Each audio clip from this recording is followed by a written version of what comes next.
Baik, Assalamualaikum warahmatullahi wabarakatuh. Kami dari kelompok 5 akan mempresentasikan tentang validitas dan reliabilitas dalam penelitian.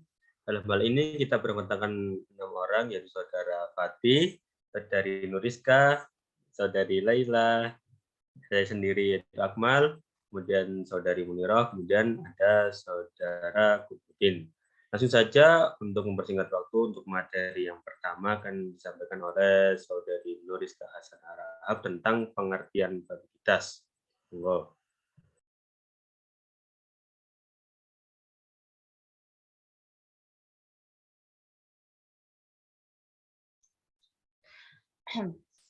Baik, terima kasih kepada moderator yang telah memberikan saya waktu untuk menyampaikan materi. Baik, langsung saja di sini saya akan menyampaikan materi tentang pengertian validitas.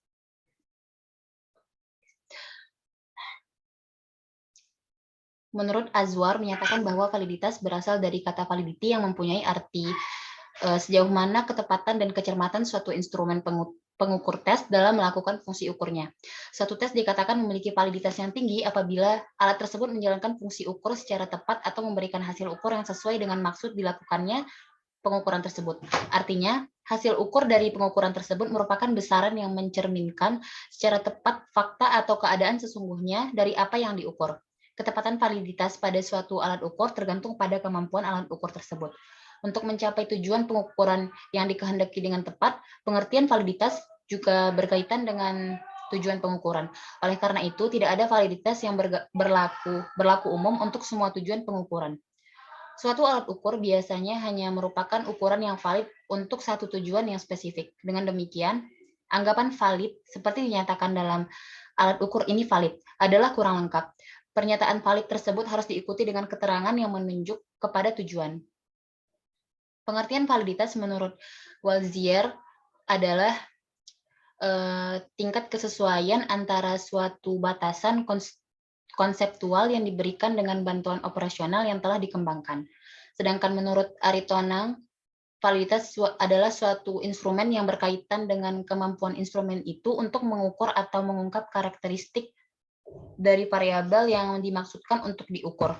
Instrumen yang dimaksudkan untuk mengukur sikap konsumen terhadap suatu iklan misalnya harus dapat menghasilkan skor sikap yang memang menunjukkan sikap konsumen terhadap iklan tersebut. Jadi jangan sampai hasil yang diperoleh adalah skor yang menunjukkan minat konsumen terhadap iklan itu. Mungkin itu saja materi yang dapat saya sampaikan. Saya kembalikan kepada moderator. Baik, terima kasih disampaikan. Untuk materi selanjutnya yaitu tentang macam-macam validitas yang akan disampaikan oleh Saudara Ahmad Kududin. Silakan, monggo. Terima kasih kepada moderator. Selanjutnya, macam-macam validitas.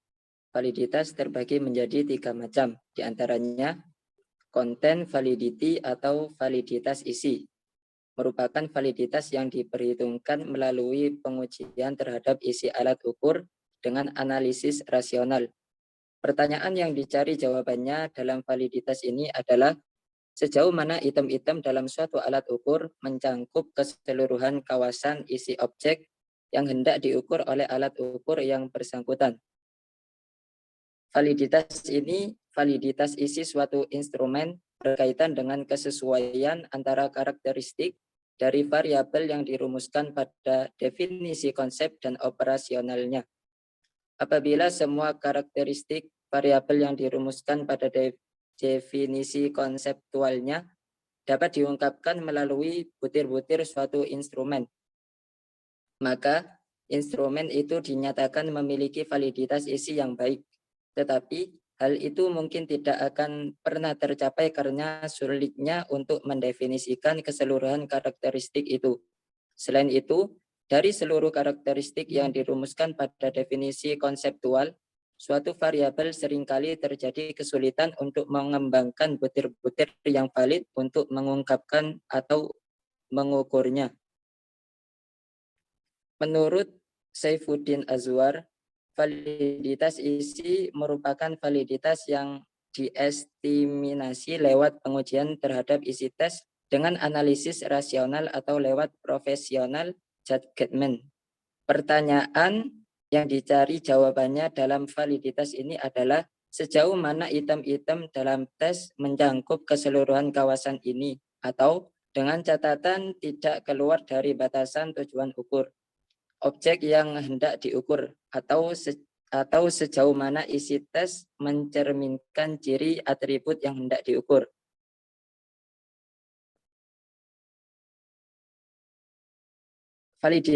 Validitas isi terbagi lagi menjadi dua tipe, yaitu yang pertama fase validity atau validitas muka.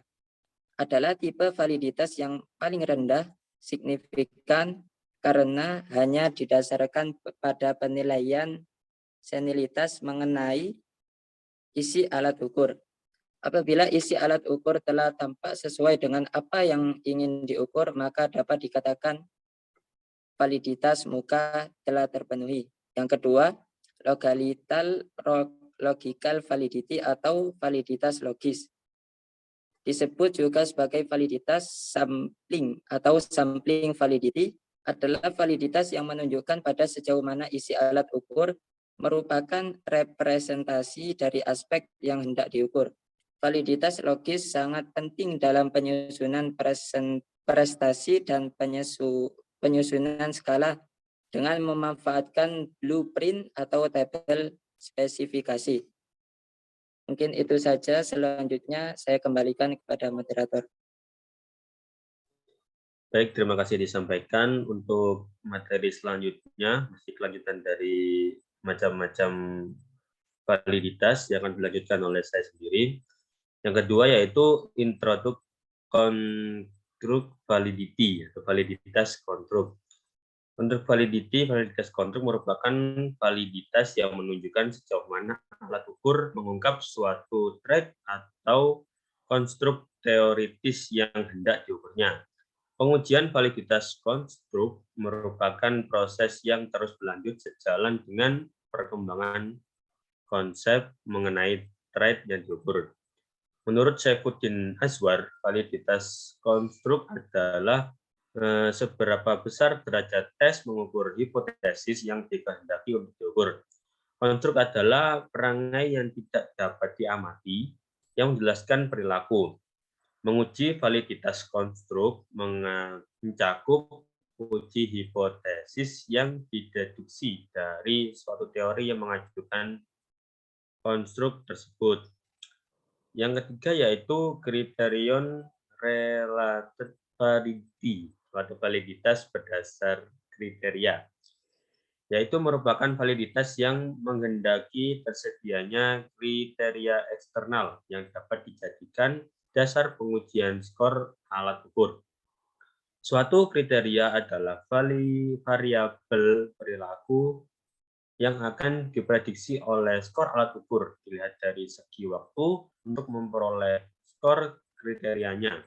Prosedur validasi berdasar kriteria menghasilkan dua macam validitas, yaitu yang pertama validitas prediktif, yaitu validitas yang sangat penting. Artinya bila alat ukur dimaksudkan untuk berfungsi sebagai prediktor bagi kinerja masa yang akan datang. Contoh, situasi yang menghendaki adanya prediksi kinerja ini antara lain adalah dalam bimbingan karir atau seleksi. Yang kedua yaitu validitas konkuren, yaitu apabila skor alat ukur dan skor kriterianya dapat diperoleh dalam waktu yang sama, maka korelasi antara kedua skor termaksud merupakan koefisien validitas konkuren. Menurut Saifuddin Azwar, validitas ini menunjukkan seberapa besar derajat skor tes berkorelasi dengan skor yang diperoleh dari tes lain yang sudah mantap, bila disajikan pada saat yang sama atau dibandingkan dengan kriteria lain yang valid yang diperoleh pada saat yang sama. Baik, itu saja. Kemudian lanjut pada materi selanjutnya yaitu tentang reliabilitas yang akan disampaikan oleh Saudari Munirah. Silakan. Baik, terima kasih moderator atas waktunya. Di sini saya akan menjelaskan mengenai pengertian dari reliabilitas. Reliabilitas berasal dari kata reliability yang terdiri dari kata rely dan ability, yang artinya sejauh mana hasil suatu pengukuran dapat dipercaya. Reliabilitas berarti keandalan atau konsistensi. Hal ini menunjukkan bahwa pengukuran atribut yang sama diulang akan memberikan hasil kondisi yang identik atau sangat mirip. Reliabilitas dalam penelitian kuantitatif menunjukkan bahwa hasil numerik yang dihasilkan oleh suatu indikator tidak berbeda karena karakteristik dari proses pengukuran atau instrumen pengukuran itu sendiri. Kebalikan dari reliabilitas adalah pengukuran yang memberikan hasil yang tidak menentu, tidak stabil, atau tidak konsisten. Reliabilitas adalah ukuran stabilitas atau konsistensi nilai tes. Kita juga dapat menganggapnya sebagai kemampuan untuk mengulang hasil tes atau temuan penelitian. Perlu juga kita ketahui bahwa ada istilah koefisien reliabilitas, yaitu ukuran seberapa baik tes mengukur pencapaian. Dalam penelitian, reliabilitas adalah sejauh mana pengukuran dari suatu tes tetap konsisten setelah dilakukan berulang-ulang terhadap subjek dan dalam kondisi yang sama. Penelitian dianggap dapat diandalkan bila memberikan hasil yang konsisten untuk pengukuran yang sama. Tidak bisa diandalkan bila pengukuran yang berulang memberikan hasil yang berbeda-beda. Pengukuran reliabilitas dapat dilakukan dengan menggunakan berbagai alat statistik. Kemudian reliabilitas sebuah instrumen dapat dihitung melalui dua cara, yaitu kesalahan baku pengukuran dan koefisien reliabilitas. Kedua statistik di atas memiliki keterbatasannya masing-masing. Kesalahan pengukuran merupakan rangkuman inkonsistensi peserta tes dalam unit-unit skala skor, sedangkan koefisien reliabilitas merupakan kuantifikasi reliabilitas dengan merangkum konsistensi atau inkonsistensi di antara beberapa kesalahan pengukuran. Dalam mengestimasi reliabilitas alat ukur ada 3 cara, yakni pendekatan tes ulang, kemudian pendekatan dengan tes paralel, dan yang terakhir pendekatan satu kali pengukuran. Demikian dari saya, kurang lebihnya mohon maaf, saya kembalikan kepada moderator. Baik, terima kasih disampaikan. Untuk materi yang terakhir yaitu macam-macam reliabilitas yang akan disampaikan oleh Saudari Laila Rizkia Sukuti. Badannya persilahkan. Baik, terima kasih atas waktunya kepada moderator. Di sini saya akan menjelaskan mengenai macam-macam reliabilitas. Reliabilitas terbagi menjadi 2 macam, yaitu yang pertama reliabilitas tanggapan dan yang kedua reliabilitas gabungan item. Yang pertama yaitu reliabilitas tanggapan merupakan mempersoalkan mengenai tanggapan objek terhadap tes tersebut apakah sudah baik atau konsisten. Maksudnya, apabila tes yang telah dicoba tersebut dilakukan pengukuran kembali terhadap objek yang sama, apakah hasilnya masih tetap sama dengan pengukuran sebelumnya.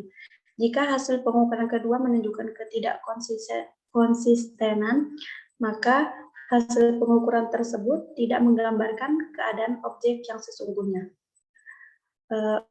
Macam-macam reliabilitas yang kedua yaitu gabungan item.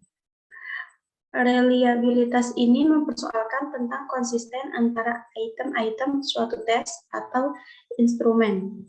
Apabila terhadap bagian objek ukur yang sama, hasil pengukuran melalui item yang satu kontradiksi atau tidak konsisten dengan hasil ukur melalui item yang lain, maka pengukuran dengan tes atau alat ukur sebagai suatu kesatuan itu tidak dapat dipercaya.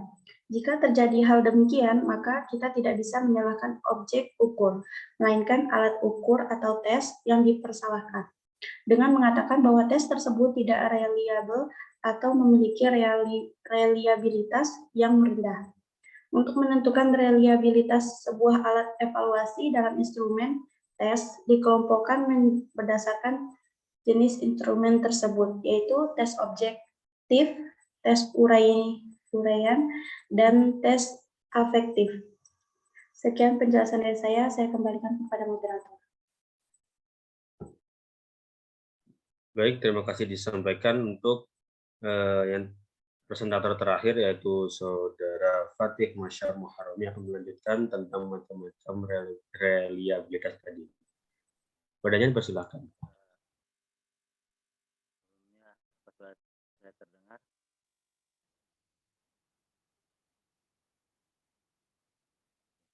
Melanjutkan dari materi yang disampaikan oleh Saudari Laili.